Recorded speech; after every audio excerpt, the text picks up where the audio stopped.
Mhm. See this fool's test? The test formally used by federal courts and the Federal Trade Commission to determine whether an advertisement is deceptive or by asking, whether a fool might believe it.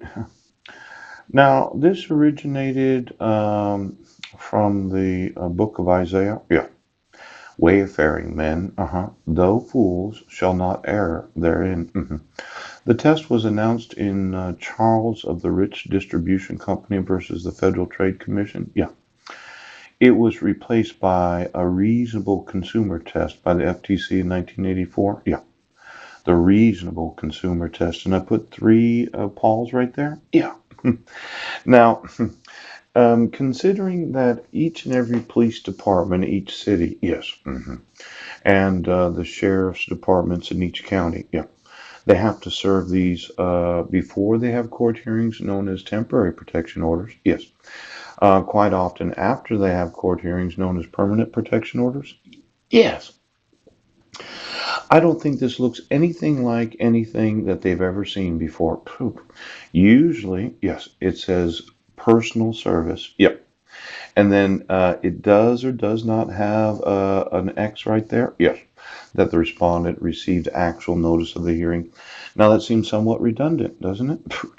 Because if it does say notice of this hearing was served on the respondent by personal service, service by mail, persuaded court order, service by publication. Why would you have to put an X where it says respondent received actual notice if you put an X in, well, or it could be some sort of other? Yes. Now, they put that line in there probably because they wanted to make sure if the respondent received actual notice of the hearing. Right. And since the RCWs require the respondent to receive notice and opportunity to be heard, and there has to be proof of service at least 5 judicial days prior to having a court hearing, yes, for every police officer and every sheriff in each and every county of the United States that does know that it is their job to serve these documents, this is very deceptive, yes, as being actually legal. It wouldn't pass the fool's test. No. Now, they put that extra box there to make sure that if I had received actual notice of the hearing, I would have made my own decision to not appear in court. And then when you issued it for 10 years, I had really no legal reason to challenge the court's decision. Yes.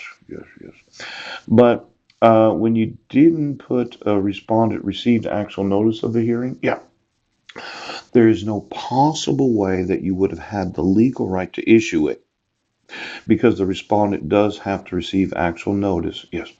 Now they would say, well, we can serve it and we can issue it and serve you afterwards, not without some sort of actual personal service, service by mail, service by publication. See, they have these laws in each and every state of the United States. You, the petitioner, would have to attempt service, and there must be some sort of identification that the individual that you're serving this on did have every right and opportunity to appear in court. Now, it actually says on the court record that you attempted service twice. Yes. Notice of the hearing was served on the respondent by personal service. No. Service by mail. No. Service by publication. Respondent did not receive actual notice of the hearing. The respondent was not present at the hearing because you did not serve the respondent. Oh, was or was not. Yeah. You have to put one or the other. I mentioned that once before. Yes.